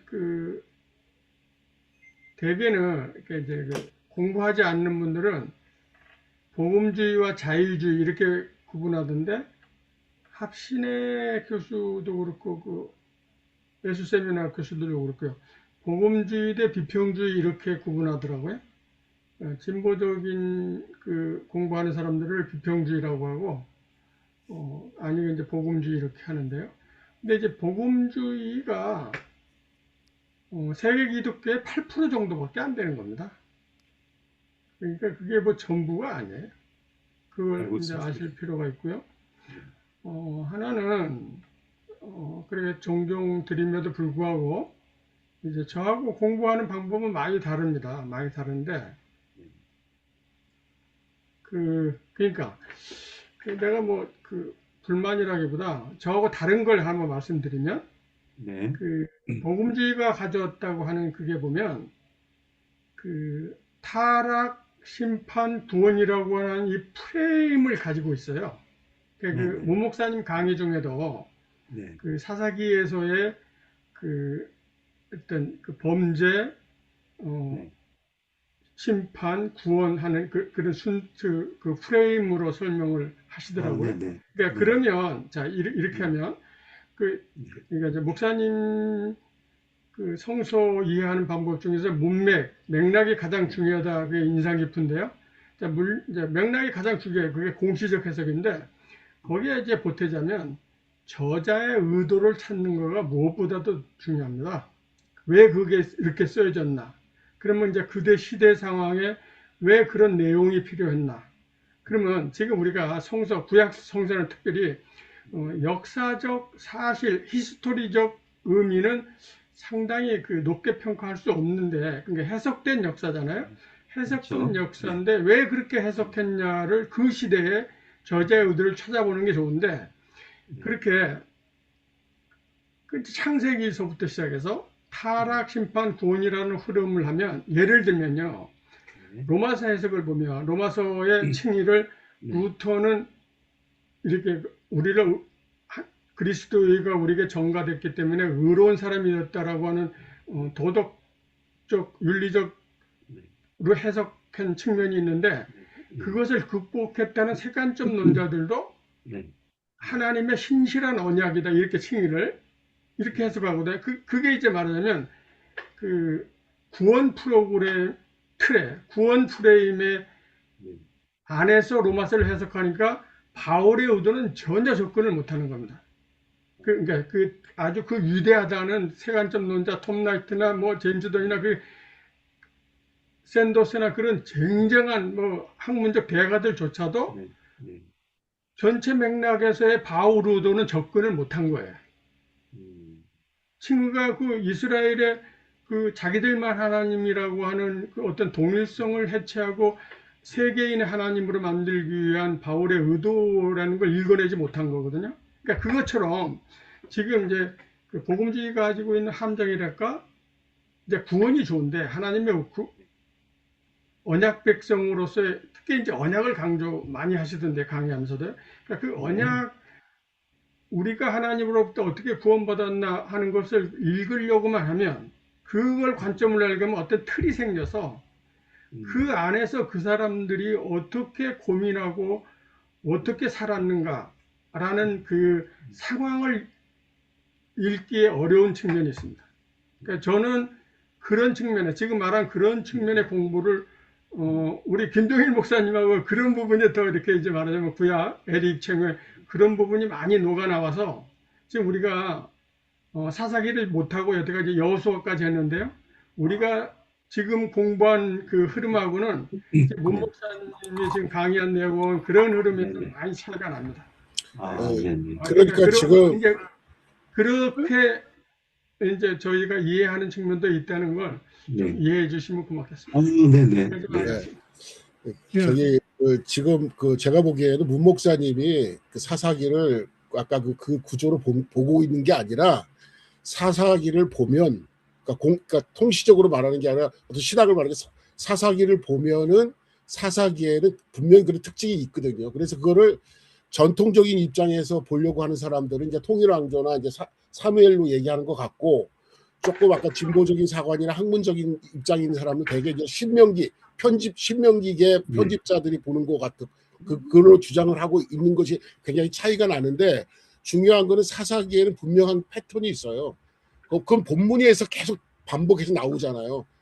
그 죄를 짓고 징벌하고 그러고 나서 구원을 요구하면 하나님이 사사를 보내서 구원해 주시고 그래서 평화로운 상태가 그 구조는 특별히 문 목사님이 강조하시는 것보다는 제가 보기 사사기에 나오는 패턴이기 때문이 아니겠는가. 아니 그러니까 이민우 목사님이 그렇게 패턴을 본 거가 아니 제가 본 게 아니라 구원관으로 그 패턴을 읽은 거지. 아니 저자가 그런 패턴으로 썼다고 볼 수 없는 겁니다. 아니 이 말은 그렇게 해석하지 않는 방법도 있다는 겁니다. 아니 그게 그게 거기서 그 패턴이 그 문제는 이야기 중에 죄송한데 읽혀지니까 그 본문은 반드시 그렇게 읽어야 된다라고 주장하는 그렇게 지금 해석하는 단계가 얘기도 아니고요.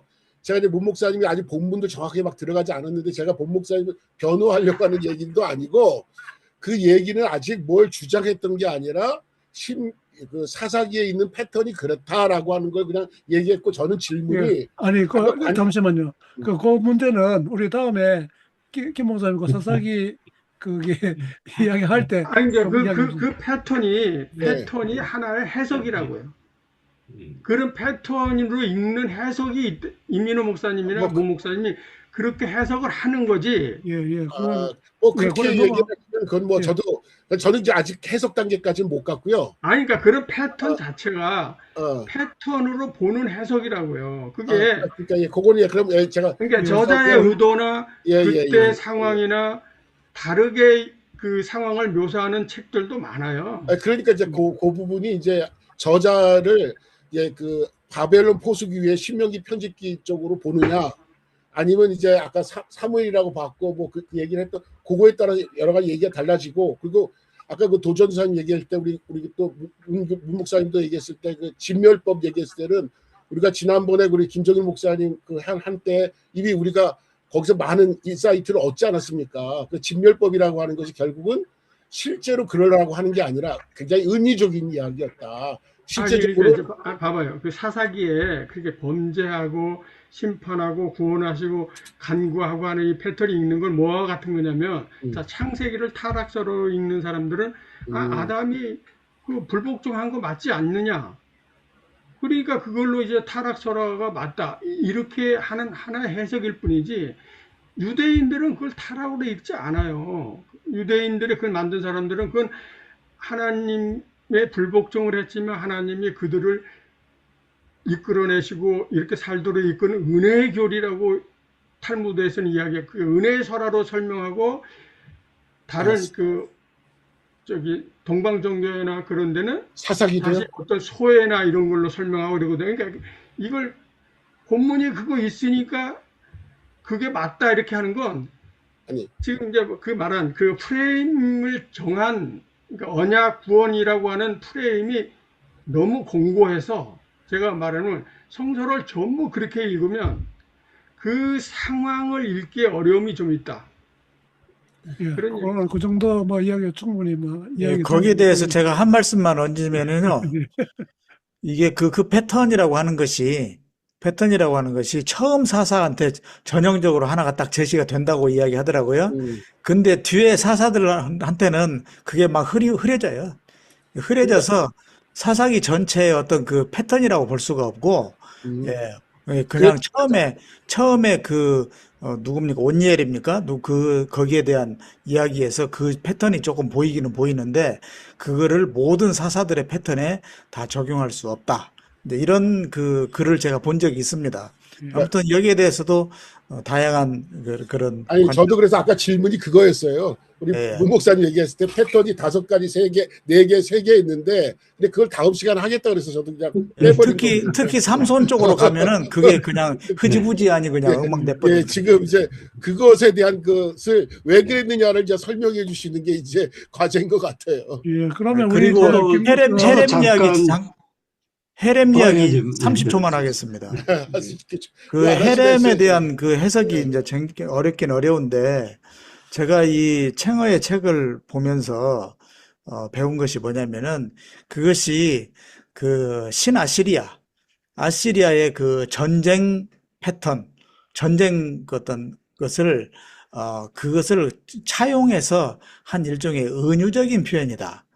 이런 방식으로 설명하는 것이 훨씬 더 그 좀 역사적으로나 신학적으로 좀 더 와닿는 그런 면이 있었습니다. 그러니까 실제 이스라엘 백성들이 가나안 정복 전쟁을 벌였고, 거기서 뭐 여호수아기에서는 다 정복을 한 것처럼 이야기했지만 실제로는 여호수아기 자체도 이미 정복 못했고, 사사기 때는 더 지리멸렬하게 막 쫓겨다니고 막 패퇴하고 겨우 좀 이길 뻔하다가 또 엉망진창되고, 네, 이런 것이 저는 이 여호수아서나 판관기, 사사기가 이렇게 서술이 엄청난 모순이 발생하는 것은 이것이 실제 역사에서가 아니고 어떤 그 전해져 온 이야기들을 가지고 내러티브 형식으로 썼기 때문에 이런 많은 모순이 발생한다, 이렇게 생각합니다.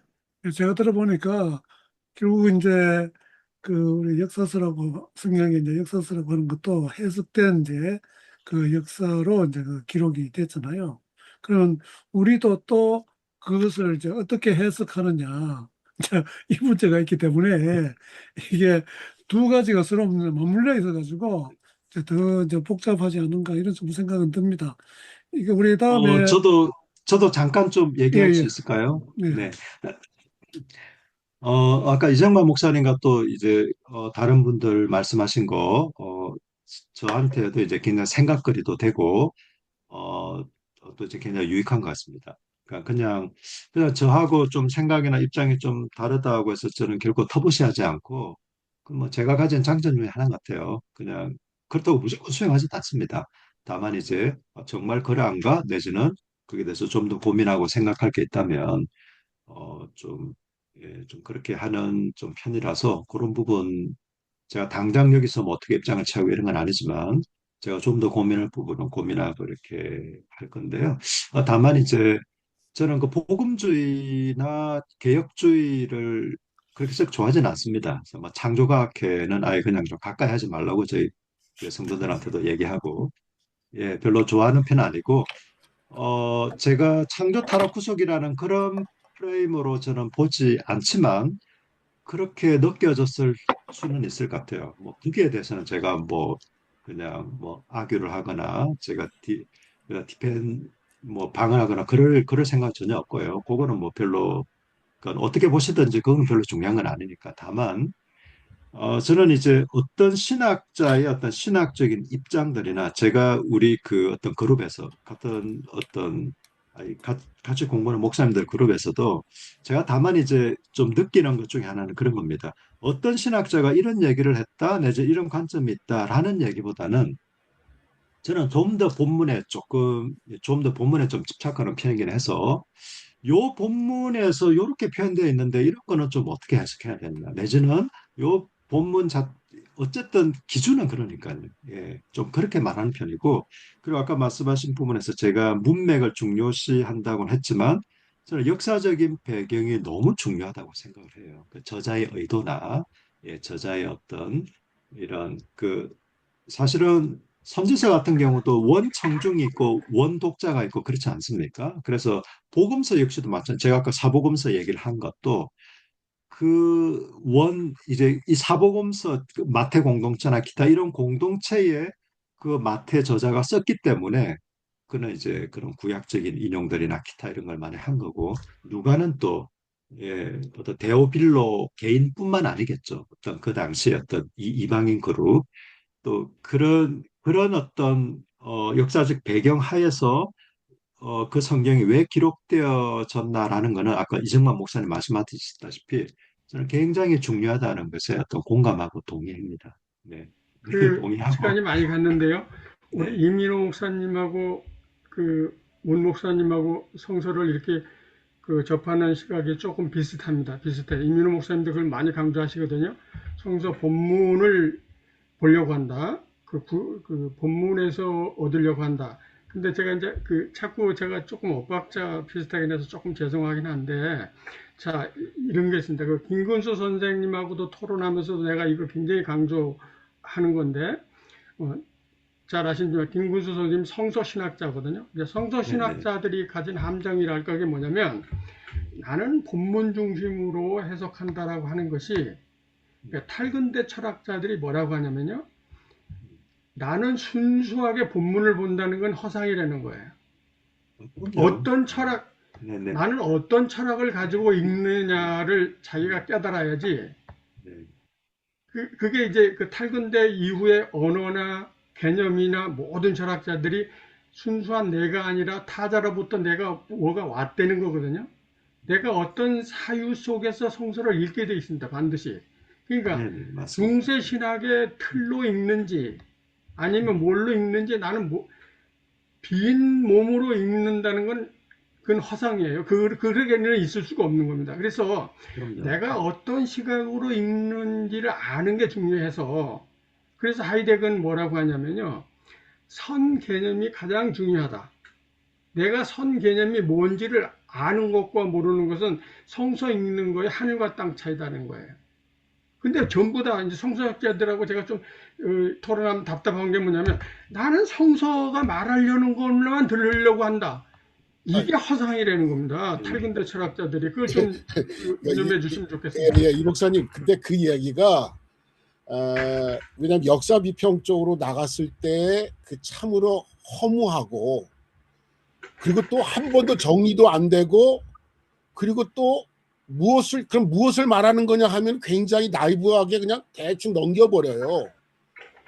그리고 제가 얘기하고 싶었던 거는 그런 전제 속에서 역사적인 비평이나 이런 것들을 무시하다는 얘기도 절대 아니고요. 아까 우리 문 목사님도 그러셨지만 그리고 또 전 조금 전에 문 목사님이 얘기했지만 사복음서 저자니 청중이 막 이미 어느 정도 얘기하셨잖아요. 근데 제가 봤을 때는요. 저자니 청중 얘기가 나오면 다 달라요. 누가 이방인을 위한 복음서래요. 저는 거기에 정말 반대하는 사람입니다. 누가복음에 얼마나 많은 구약 이용이 나오는데요.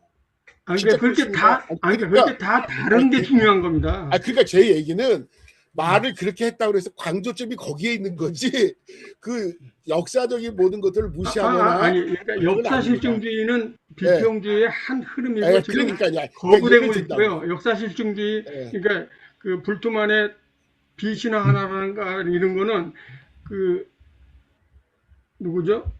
리케르 같은 경우는 상징이 사유하게 한다. 상징이 우리를 말하게 한다기 때문에 그 상징을 벗기라고 하는 불투만을 지금 거부하는 거거든요. 그러니까 역사 실증주의가 역사 비평주의가 아니고요. 그러니까 저는 지금은 이게 여러 비평주의, 나는 여러 10개 넘는 비평주의 책을 다 공부를 했지만 내가 어느 비평주의를 따르는 게 아닙니다. 그냥 나 그때 읽고 감동이 오는 건데 지금 아까 문 목사님이 제일 중요하게 여긴 그 문맥이 중요하다. 이건 비트겐슈타인이 강조하는 건데요. 그 단어나 한 구절이 아니라 그 저자의 다른 편에서의 글이라든가 전체를 틀 안에서 사유하라. 이거거든요. 좀 100번 동의입니다. 근데 이제 나는 본문을 갖고 생각하려고 한다. 이거는 정당하지 않아요. 아니 이제 목사님이 좀 그거 말은 오해하시는 것 같아요. 저도 이 목사님의 말씀을 다 이해하고 또 배우려고 그러고 많이 또 그걸 적용하려고 그러지. 그런데 그래도 마지막에 우리가 가지고 있는 건 본문이기 때문에, 그리고 로마서면 로마서라는 본문을 해석하려고 하는 거기 때문에 강조하는 포인트지, 그렇다고 해서 다른 거를 무시하거나, 저도 역시 문맥을 제일 중요하게 생각하는 사람이에요. 그리고 저도 또 저자의 의도를 먼저 찾아내야 되고, 그 찾아내는 것이 더 중요한 것이 아니라 또 거기에는 어떤 배경들이 있었니, 뭐 역사적인 거 다 가야 된다고 생각하죠. 그러나 그 여러 가지 중에서 가장 그래도 내가 초점을 삼는 게 그것이, 제가 얼마나 순수하지 못하겠어요. 지금까지 살아왔는데요. 그거 전제 없습니다. 그 전제 없고요. 저는 한 번도, 제가 목사님 내가 얘기했지만 조금 우리 문 목사님은 개혁주의니 뭐 보수주의니 얘기했지만 저는 무슨 설명을 할 때 그런 단어를 거의 안 씁니다. 왜? 저에게는 일절 관심이 없어요. 교리자만 들어가면 저는 관심이 없습니다. 왜? 그 교리라고 하는 것은 결과적으로 어떤 이야기를 잘 설명하기 위한 나름대로의 틀인데, 시대가 변해서 달라지면 달라져야 되는 거거든요. 그런데 그 교리에 얽매여 있으면 어떤 것도 못 보거든요. 그래서 저는 한 번도 로마서를 교리식으로 보려고 했던 적도 없고요. 어떤 무슨 개혁주의다 무슨 얘기하면 저는 뭐 그런 얘기는 하나 들어오지도 않아요. 그러니까 아까 지난번에 이제 우리 이 목사님 말씀하셨을 때 이제 창세기 타락설의 이야기는 저도 목사님 말씀을 듣고서 천천히 생각해 봤을 때 타락의 이야기도 분명히 있지만 더 중요한 강조점은 은혜였다라고 하는 거 100번 이제 수용하고 동의합니다. 그렇게 받아들이게 되는 거죠. 그러니까 그 본문을 중심으로 본다 그래서 다른 걸 배격하자는 거 아니라는 것만 좀 이해해 주셨으면 좋겠고. 우리는 뭐 다 그런 게 다 기본으로 다 이제 예, 그러니까 깔려 그거는 있는 절대 그렇지 거고, 않습니다. 그러니까 너무 이제 그 표면적인 그런 뭐 것으로만 이제 이해하면 좀 곤란할 것 같고, 지금 시간도 좀 갔는데 우리 아마 그 황 집사님이 듣다가 아마 좀 듣기 힘드는지 먼저 나가셨는데 오늘은 이쯤 하고 마치고 그다음에 우리 또 이제 강의를 듣고 계속해서 이야기를 이제 하면 되고, 그리고 또 사사기 자체는 또 우리 김 목사님 나중에 이제 또 이제 발표도 하니까 그때 좀 더 이야기를 하도록 하고, 지금 이야기하는 이런 거는 사실 뭐 아무리 이야기해도 뭐 어떤 결론 내지 않는 이제 그런 거니까 어느 정도 우리가 소화하고 또 이제 우리가 조금 부족한 거 있으면 또 채워가고 그렇게 자꾸 이제 만들어가는 그런 이신경 장르가 이렇게 교수님 생각하면 한 될 것 같아요. 말씀 들어보셨으면 좋겠네. 예, 우리 또 누구? 이시거 교수님 오늘 말씀하신 예. 지금 뭐 늦게 들어오시고 지금 뭐 이제 상황이 뭐가 있는 것 같아요. 예. 지금. 뭐가 그래서 다른 이제 상황이. 그 다음에 또 이야기를 듣도록 하고요. 오늘은 네, 뭐 이 정도 다 꺼져 있네요, 보니까. 예, 마치면 좋겠습니다. 예, 더운 날씨에 다 건강 네. 예, 조심하시고 수고하셨습니다. 두 주 감사합니다. 뒤에 우리 아유, 이 감사합니다. 목사님 모아서 문 강의 목사님 듣겠습니다. 수고하셨습니다. 예, 수고하셨습니다. 네, 감사합니다. 김정일 네, 목사님 고맙습니다. 금요일 날 모이는 건가요? 고맙습니다. 김정일 목사님 금요일 날 아, 모이나요? 이번 주는 안 모입니다. 예. 그럼 네. 다음 주 지나서 이 모이는 거네요? 이정만 이 목사님 강의한 하고 그 시간 나서 그 예, 주간에. 예. 그리고 이제 그 다음 금요일 날은 모이는 거고요. 그렇죠. 한 예. 주만 쉰다겠다는 거죠. 예, 고맙습니다. 예. 손들스러워서요. 예, 수고했습니다. 예, 감사합니다. 네, 감사합니다.